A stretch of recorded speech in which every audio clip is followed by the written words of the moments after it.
Hi there, welcome to Grain TV. I'm Kevin McNew. It is Tuesday, June 13th, and an update in the markets. Let's take a look at Grain Edge's trading platform and see what the action was like today.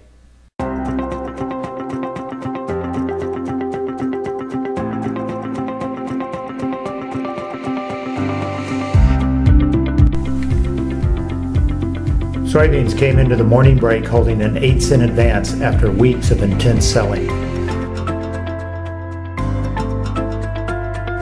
The opening bell saw only limited follow-through, and the market quickly gave up the overnight gains.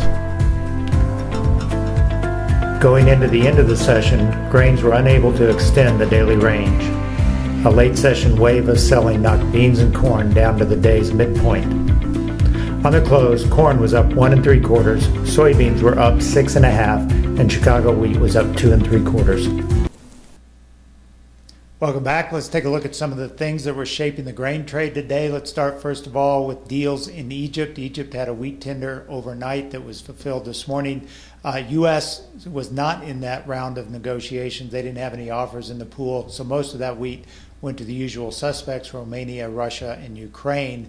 Other news out, there was some news from Informa. They came out with revised acreage estimates, and these were somewhat contrary to where the trade has been leaning. In particular, Informa says corn plantings by U.S. farmers will be up 200,000 acres versus USDA's estimates in March, and beans will be down 120,000 acres. So that higher corn number, lower bean number from Informa is counter to what the trade has been looking for, which is about a 1 to 1.5 million acre increase in, 1 and a 1.5 million acre decrease in corn plantings because of the problems with weather during the planting season. So we will get confirmation of those numbers from USDA at the end of this month, but right now it's anyone's guess what that will be. Coming out on Thursday, the NOPA numbers will be out for soybean crush. Trade looks for a 143.2 million bushel crush.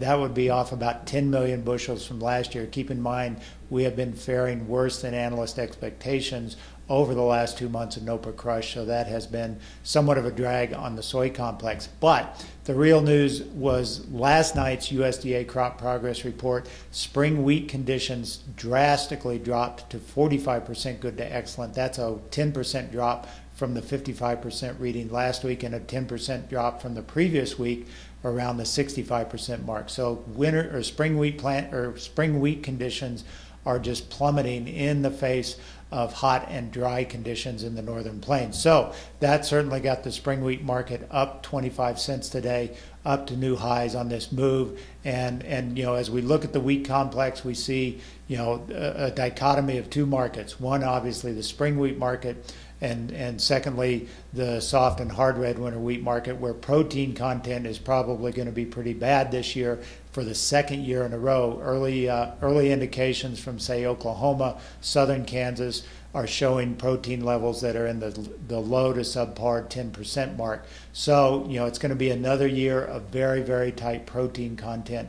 And so that is certainly what is driving the spring wheat premium over the Kansas City and Chicago markets.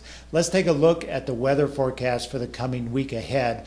Keep in mind that this week is expected to be hot with some moderations on the eastern coast of the Corn Belt. But as we look ahead to next week, there's still expected to be some pretty hot temperatures in the western Corn Belt. High 80s to low 90s in the key growing areas of Nebraska, Iowa, up into South Dakota, with very little rain expected. So while the corn market didn't really react much today to the slipping conditions, corn conditions slipped from 68 to 67% week on week.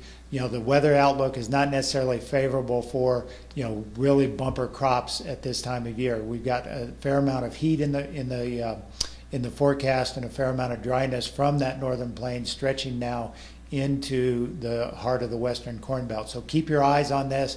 The GFS model today was a little bit wetter, so it's going to be sort of a give and take in the market as these weather forecasts change. But certainly today the corn market was up for, not really in a mood to take it up back above $4 on D's corn. So keep your eye on that as we move forward. Let's take a look at the July bean chart, and in particular, we've been talking about this 945 mark as the first. It was the underlying support. back over the last year. But once we sort of broke through it about 3 weeks ago, you can see we've bumped up against it here in the last week. So we need to really clear that 945 mark to see this market sort of change its bearish stance, which has been intact for the good part of 3 months now. So keep that 945 mark intact, or keep that 945 mark in your sights as sort of a key point where we might flush out some of the shorts that are pretty heavy right now in the bean complex.